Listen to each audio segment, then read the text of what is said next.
Good afternoon and welcome to News Today on your Joy News channel here on Multi TV. Coming up, former church boss Justice Emil Short calls for probe into allegations of collusion between police prosecutors and court staff to deliberately delay cases and profit from them.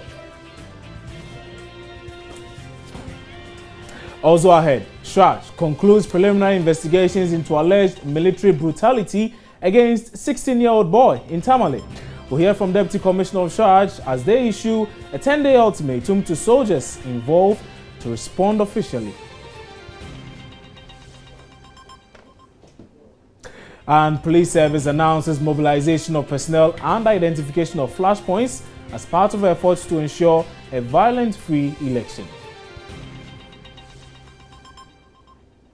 Details of those stories plus a lot more, including business, sports, entertainment, as well as international updates, all coming up in the next hour here on News Today.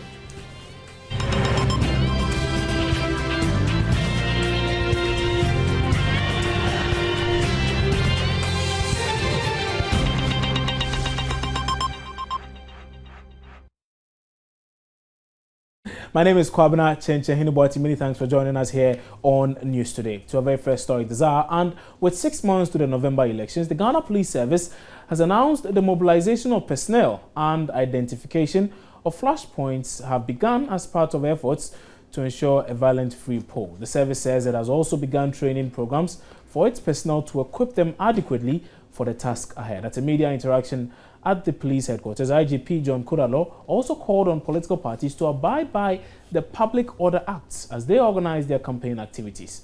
Joseph Opogapko is there and is joining me now on phone with details. So, Joseph, first, what are the details that the IGP has been given as far as preparations ahead of the polls are concerned? Well, according to Mr. John Kudalo, following the setting up of the Election Security Task Force some months ago, the set processes to ensure that the elections are violent-free began. And so they've instituted a number of measures. For example, he explains that an auditing exercise has been undertaken across the country to identify potential flashpoints that they need to look at going into the elections. And they'll be paying more attention to some of those areas. Following the identification of some of these flashpoints, he explains that they've mapped out an operational strategy which would encompass processes before, during, and even after the election. Because one of the things they're paying close attention to is how the nation would react even after the election results are declared. And so the strategies would ensure that the necessary things are done to ensure safety even after the election results are declared. He explained that they started the mobilization of personnel, they started the training of some of their personnel, and that there will be further training for even some of the security persons who are not exactly police people, but the immigration service, the military, and other security officials. He disclosed that this time around, every security operative who will be at every single polling station would have what they call a walking talker, which he can use to directly communicate with their various district offices, so that as and when backups are needed, those would be provided. He's been asking the political parties to have confidence in the police, that they will do their work impartially and neutrally. And he's also been assuring the entire nation that they have all the security checks in place for the elections to be violent-free come the 2016 elections in November. We also do know that there have been issues where certain reportage by some sections of the media have created a bit of an issue for the police and indeed security in the country as a whole. Now, what has been that word of caution to the media as well? He's been asking the media to be careful about the sort of information that they put out. His point is that when information gets to the media, their expectation is that they would get to the police, especially when it involves any security issue, to cross-check and get the side of the police before then they go to press. He's been drawing attention to incidents in places like Rwanda, where incidents of media reportage have led to violent situations and thrown those countries into chaos. And he's asking the media here in Ghana to do their best to avoid such a situation. He's been explaining that a whole communication subcommittee has been established to handle issues of communication with the media going into the 2016 election. But beyond the media, he also had a word of caution for the various political parties. He's been asking them to respect the Public Order Act, which requires that before they roll out their campaigns and other public events, they contact the police and give them adequate notice on that. He's asking the parties to ensure that they respect this And he's also been given more details on the plans to provide protection for all flag bearers and their running mates, assuring that once the political parties come up with the names of the people that they want as security people, they'll be provided in earnest to ensure the adequate protection of their leaders going into the 2016 elections. Right. Joseph, many thanks for that update. And that was my colleague Joseph Opoku-Gakpo, who has been bringing us a lot more updates from that meeting between the Inspector General of Police and the media as far as plans, security plans ahead of the elections are concerned. Away from that now, and the Commission on Human Rights and Administrative Justice, SHAJ, has issued a 10-day ultimatum to soldiers involved in the alleged brutality of a 16-year-old in Tamale. The Commission has concluded initial probe into the alleged military brutality. The boy, Christopher Bam, was severely beaten by the military officers at Tamale in the northern region for allegedly stealing a mobile phone. Now, the officers reportedly chained the victim to a mango tree and subjected him to severe beatings till he fell unconscious. Family of the victim, through their lawyer, Francis Xavier Sosu, subsequently filed a petition at SHAJ over the matter. Now, speaking to Joy News, Deputy Commissioner of SHAJ, Joseph Whittal, said his outfit is close to bringing a finality to the matter. He joins us on the line now for a lot more. Mr. Whittal, good afternoon. Many thanks for joining us, sir. So what indeed are these findings of yours, these preliminary findings you speak of? Okay. So we have lost Joseph Whittal. There is a Deputy Commissioner for SHAJ. We seem to have lost him on the line there. But we'll try and re-establish contact with him and bring you a lot more on that as well. We've also been trying to speak to Mr. Francis Xavier Sosu. He represents the family of the 16-year-old boy who was brutalized. I believe we do have him on the line now. If we don't, we can now move on and do a few more stories and to some other stories now. And former SHAJ boss Justice Emo Short is calling for a probe into allegations of collusion between police, prosecutors and court staff to deliberately delay cases and profit from them. Director of the Police Prosecution Unit, ACP Edward Tabiri, revealed to Joy News the situation has led to a huge backlog of cases in courts across the country. There are hundreds of cases that have not been heard for many years due to lack of evidence and, in some instances, lost dockets.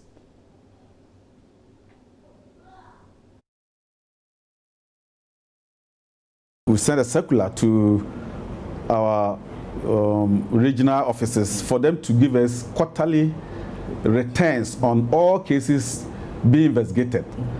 And they should give us the title of the case, the person's name, that's accused name, the date that the case came to him as a prosecutor, the day the court mentioned it. You know, there's a difference between date of mentioning. You go to court, you present the case, it has been mentioned. But setting a date for hearing is a different thing altogether. But you can see that some of the cases can sit at that first point of mentioning for about 6 months, and no date has been fixed for hearing. That is where there's a collusion between the players in the justice delivery system. Here I can say that some court clerks, my own police officers, the prosecutors, and even somebody may be hiding somewhere and controlling things in court. So we try to do this mop up and see who or which case is pending unnecessary in court. So that will be now liaising with the Chief Justice, with the Attorney General's office, with all the players, that how come this our case is not being heard? Then we can take it up there. So we are trying to, maybe if we do it properly, this thing will cease. So is it to say or suggest that things will change under your watch as the head of the legal Not unit? under my watch. It's a teamwork. We came and we all sat down and saw that, no, this won't work. So we wrote to the IG, can you permit us to do this so that when people fought, we sanction them? So the administration gave us the go-ahead. So we are now implementing. The last quarter came, and we saw that a lot of cases are pending. So we asked them in the subsequent returns to indicate why a delay of, say, 1 month or so. They should give under the remarks column what is holding on to the case. If people will say, take me to court, after all, take me to court, that means he knows what he can do in court with our prosecutors and some court clerks. I'm not blaming the judges. The judge does not receive the jackets. If they don't put the case before him or her, he cannot go and fish it from the court records room. So we are trying to say that this collision is almost always happening between our officers and the court officers. And that's a fact that has been established. Former boss of the Commission on Human Rights and Administrative Justice, Justice Emil Short, is worried about the allegation and wants it investigated. This is a very serious allegation because it amounts to subversion of the criminal justice system. It amounts to violation of the rights of people, accused persons. It denies their rights to a speedy and fair trial. And he should sanction his officers, and he should draw attention of the Judicial Secretary and the Chief Justice to this collusion. There needs to be close collaboration between the courts, the police service, and the prison service. Because when a case is called for the first time in court, when it is mentioned for the first time, normally either the person is given bail and has to report within a stated period, normally 2 weeks, or the person is remanded into custody. And in that case, a date will be fixed for the person to reappear in court. So now there should be monitoring by the Judicial Service, the police service, as well as the prison service, if the person is remanded into custody, to make sure that the date on which the case has been fixed, the accused person is taken to court. And in the past, I've heard allegations of the prison service saying that the police did not come to take the prisoner to court. The police did not have a vehicle to collect the prisoner. In some cases, the police officer in charge of the case has been transferred, and the case has not been properly handed over to another police officer. In some cases, the docket has been lost. All kinds of excuses have been given. So I think what is important is that there should be monitoring by all three institutions, the Judicial Service, the Police Service, as well as the Prison Service, to make sure that cases are brought to court on the days that they have been fixed for hearing. There may be other problems in terms of the backlog of cases that judges have to deal with. And that is why we have the Access to Justice for All system, whereby the Chief Justice has launched a system whereby judges go to the prison to sit in the prisons and hear cases. So some effort has been made to alleviate the problem, but there are serious bottlenecks which have to be addressed. But this particular allegation of collusion, I think, is a serious one which has to be looked at much more closer. Let's speak to Linda Foykwafo. She's Executive Director at the Ghana Integrity Initiative, and she has some thoughts on this very issue. Linda, good afternoon. Many thanks for your time here on News Today. Okay, right.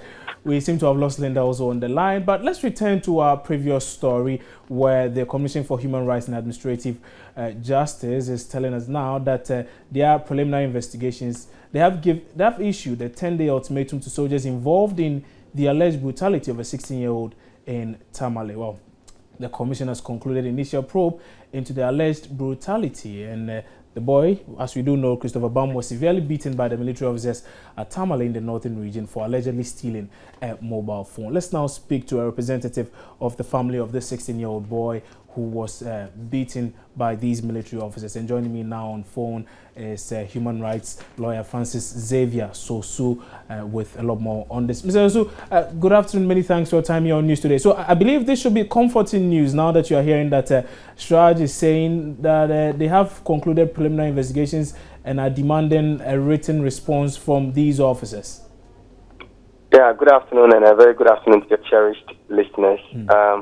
I must say that it is indeed comforting and it is assuring to know that Shraj is leaving no stone unturned in unraveling all that happened that led to the unfortunate assault and brutality on my client. I must say that we have also been in touch with Shraj, and we have received this piece of information.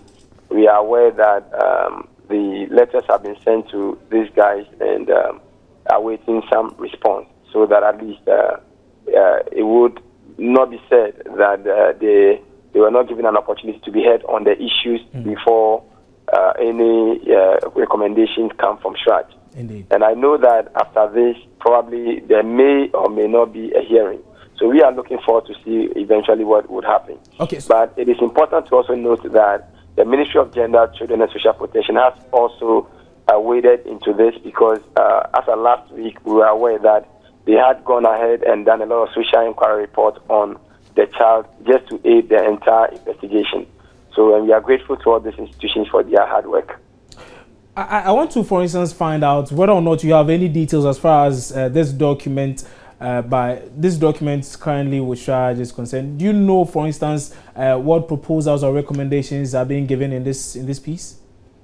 Not as at now. What I know is that this preliminary investigative report has made some preliminary findings, and they are inviting the officers involved to respond to those findings. So it will be based on their response that the final report will be coming out. And I'm sure it is only the details of the final report that can be made public to everyone. But we do not know whether or not the preliminary reports indicts these officers in any way. Not exactly as at this point. Okay. But finally, before you go, sir, I just want to know how this young man is recuperating. We do know that this brutality affected him severely. How is he now? Well, by God's grace, he's doing quite well. Physically, he's well, except that emotionally and psychologically, he's still not completely healed. So he's still undergoing his treatment, which is for the post-traumatic stress disorder, which he's still undergoing. Okay.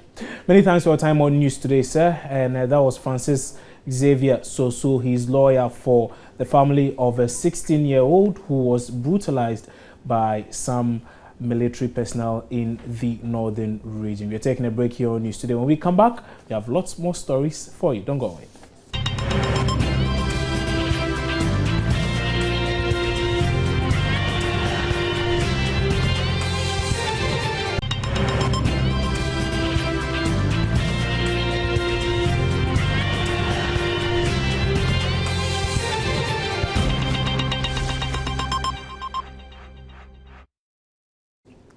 Many thanks for staying with us here on News Today to some more stories now. And one of Ghana's celebrated lawyers, Sam Okujeto, is questioning the caliber of people manning lower courts in the country as magistrates.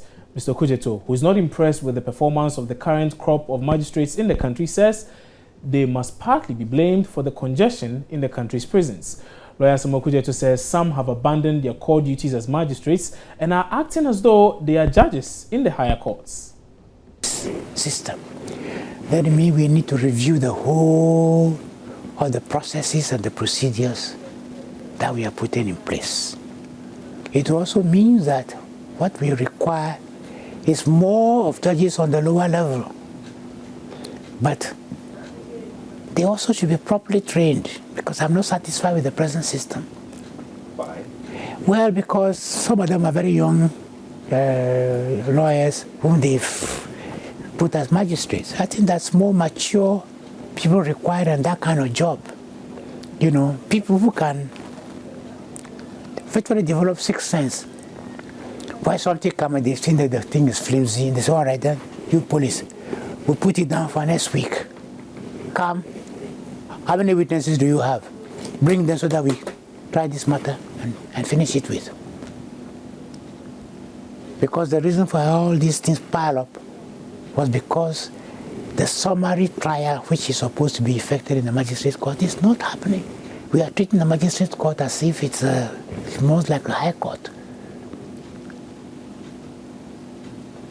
But it's meant to be what we call summary trial, which can be done expeditiously. Indeed, there is no reason to say that because it's the first day, therefore the case must be adjourned. No, sometimes you look at the facts, and the facts themselves don't make any sense. You say, okay, put your witnesses in the box. But are the judges not aware that the case must not necessarily be adjourned and the person remanded on the first day? Because I hear that happen often. Yeah, well, you ask for that, they are not aware. Yeah, maybe they are aware, maybe they are not aware. Maybe because sometimes I have been teaching for almost 22 years, advocacy. But then you begin to talk to them and you see that there are a lot of them whose concept of justice is weird. They think that they are there to make money.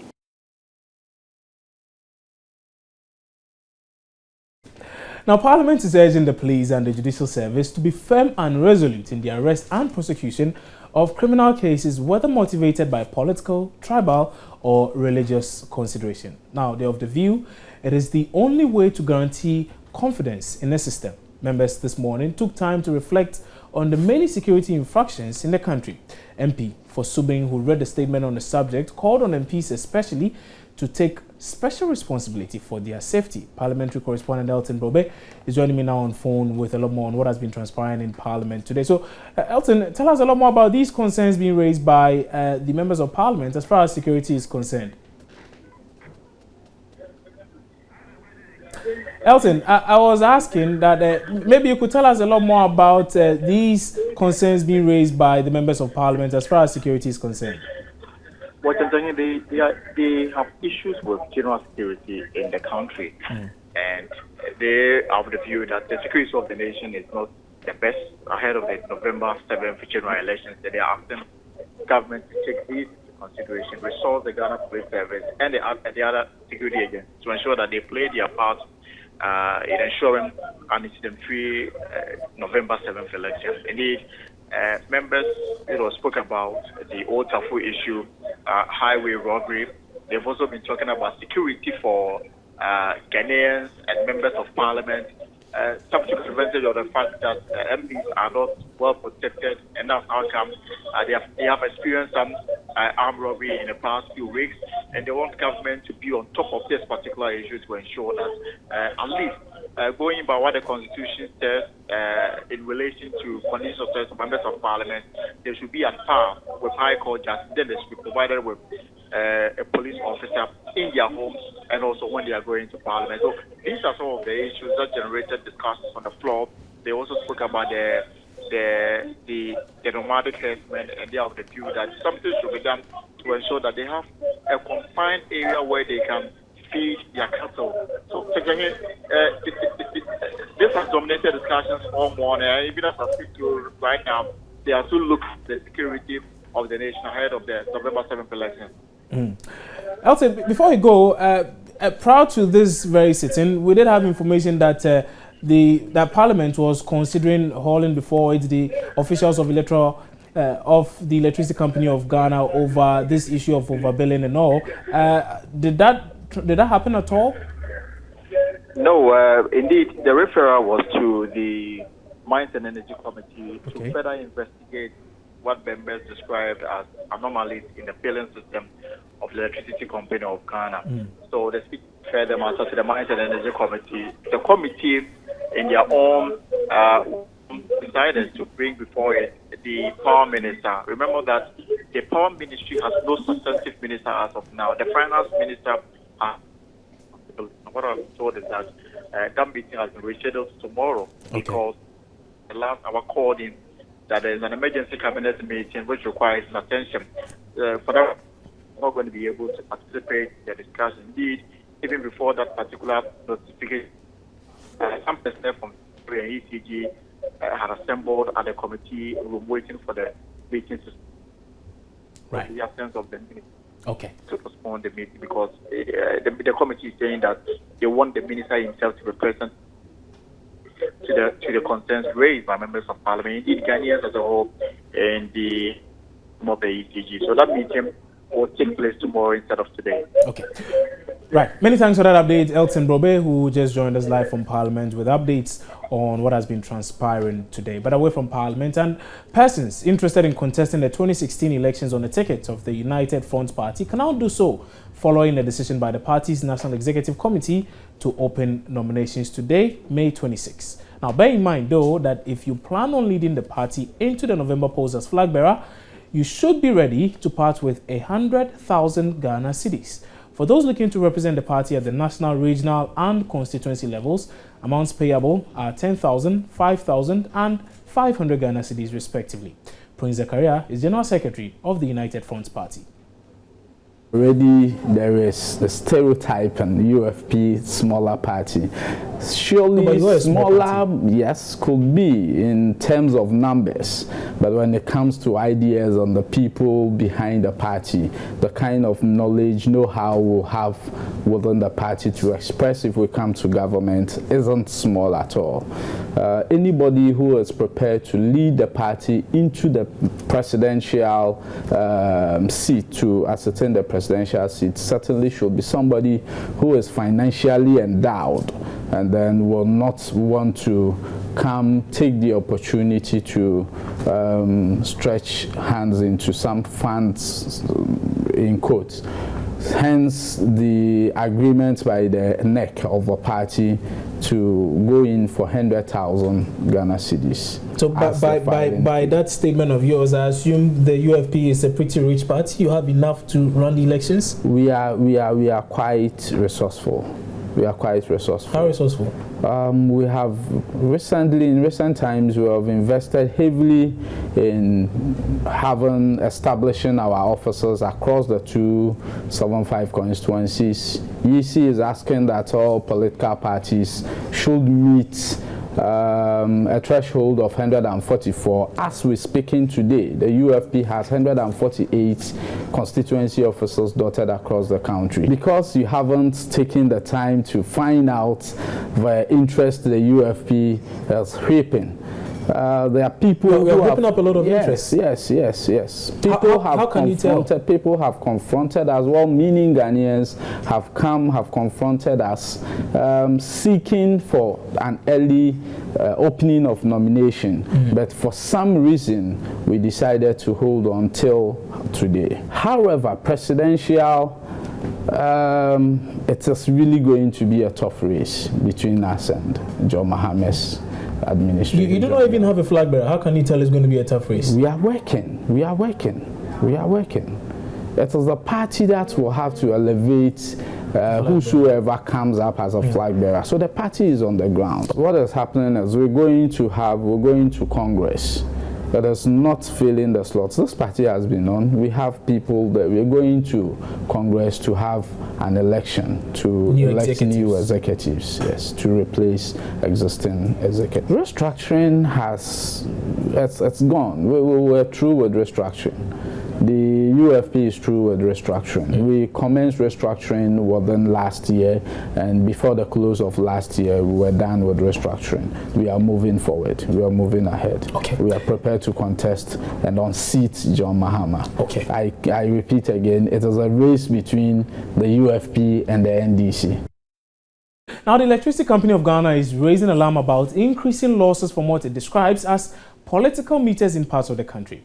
Officials in the Ashanti region say such meters are installed at the instance of politicians without ECG involvement.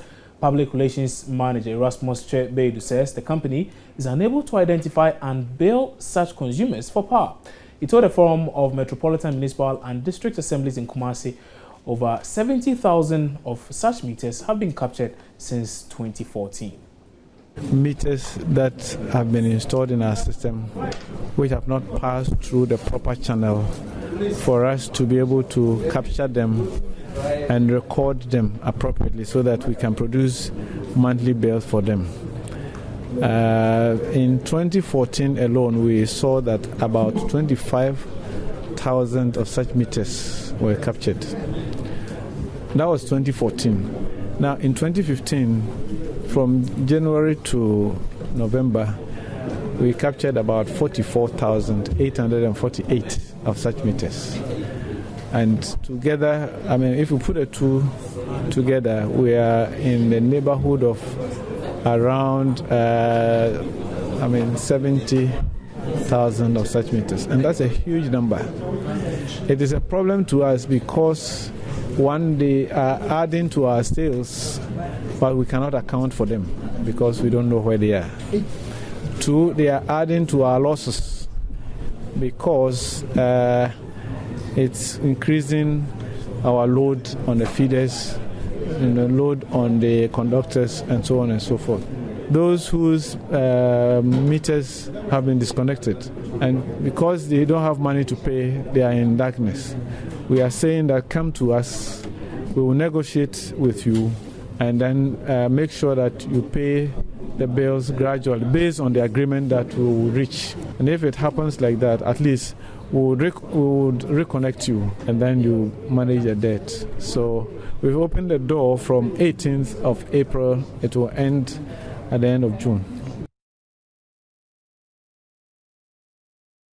You're still watching News Today here on your Joy News channel on Multi TV. We're taking a break. When we come back, we'll bring you updates in the world of business and sports. Stay on.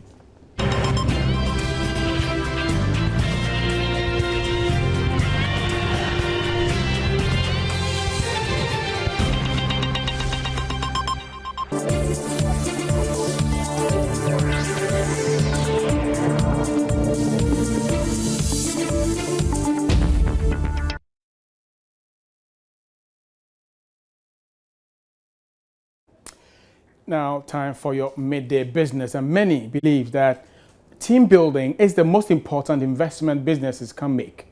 It means that to build trust, mitigate conflict, and encourage collaboration and communication.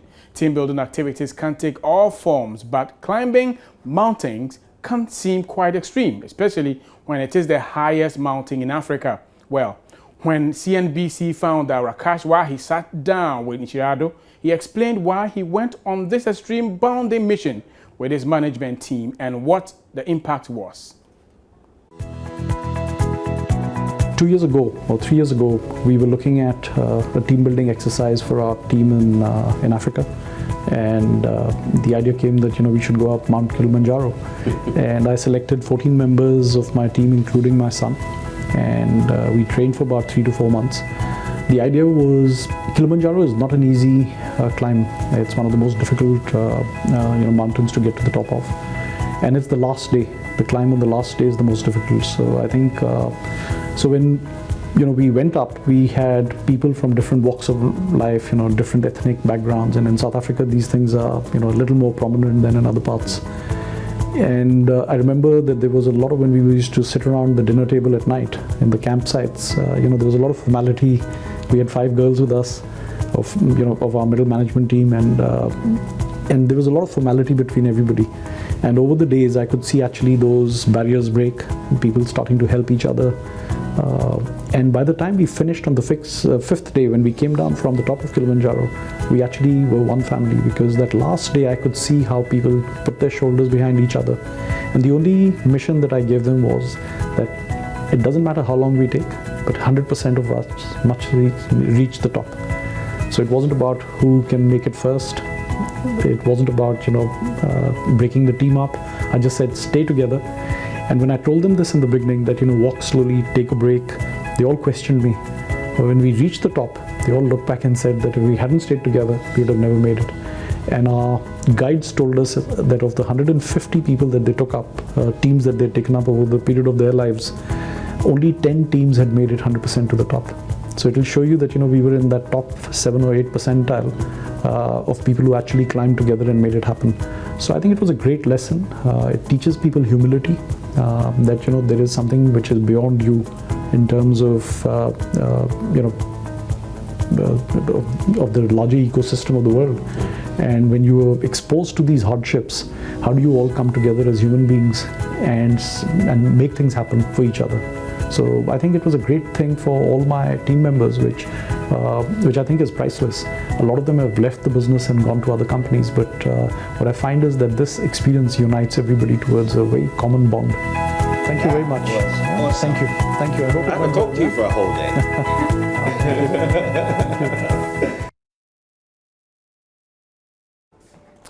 If you want the full story, to be told right here on this platform. And the Bank of Ghana has issued a 500 million Ghana cedi bond today to help government raise funds to restructure its debt and maturity settlement. A statement copied to Joy Business indicated that the move is in accordance with government securities for May 2016, which is at a 3-year fixed interest rate bond through the auction process.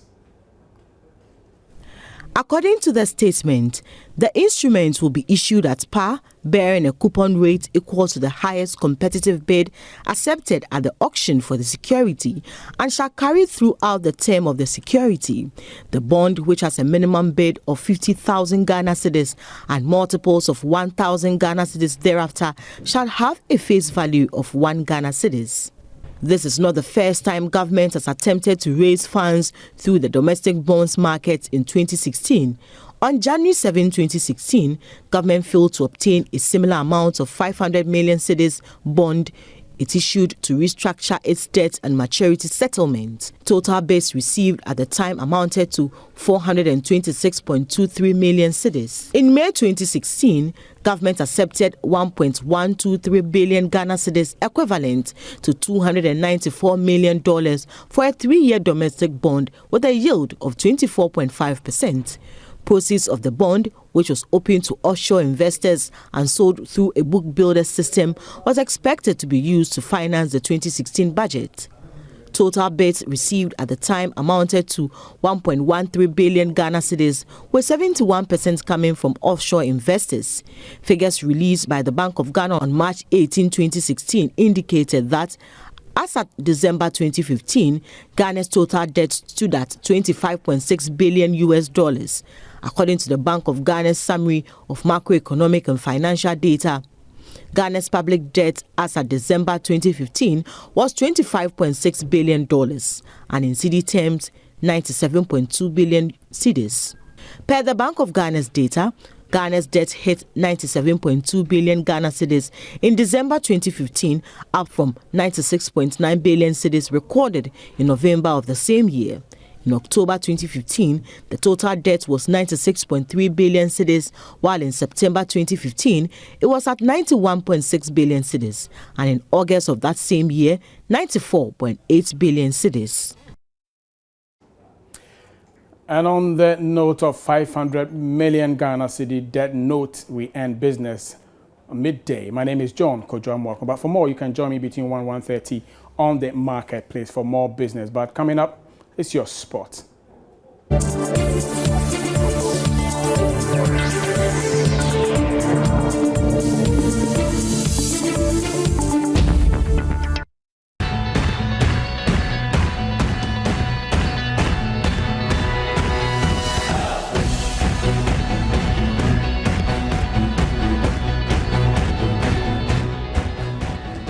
So we're still here on News Today. My name is Benedict Owusu. We talk some sports now in the Ghana Boxing Authority President Peter Zwene says though Bukom Banku's recent declaration of bleaching his skin is wrong, his outfit will remain passive on the matter. Now, Banku, who is licensed under the GBA, recently declared he was bleaching and will only stop if asked by President John Mahama and the Chief Imam Sheikh Osman Nuhu Shaributu. Now, the GBA president, who was commenting on the matter for the first time, says Banku is old enough to tell right from wrong. Well, as far as I'm concerned, he's an adult of full age and competent understanding. And if at this stage of his life and his age, he thinks that bleaching is the best for him, that is his own business. I mean, we will not advise him. I mean, we will not offer advice when it is obvious. You understand me? When it is obvious that what he is doing will not get him anywhere. So if he thinks that what he is doing is the best for him, it's entirely up to him. But remember, 2 Ghana Premier League matches this afternoon at the Accra Stadium. We have Accra Hearts Folk taking on Liberty Professionals, and also at the Obuasi Linkley Stadium is New Odibiase up against Dreams FC. We'll bring you details of those 2 matches in our subsequent sports bulletins. Have a great afternoon.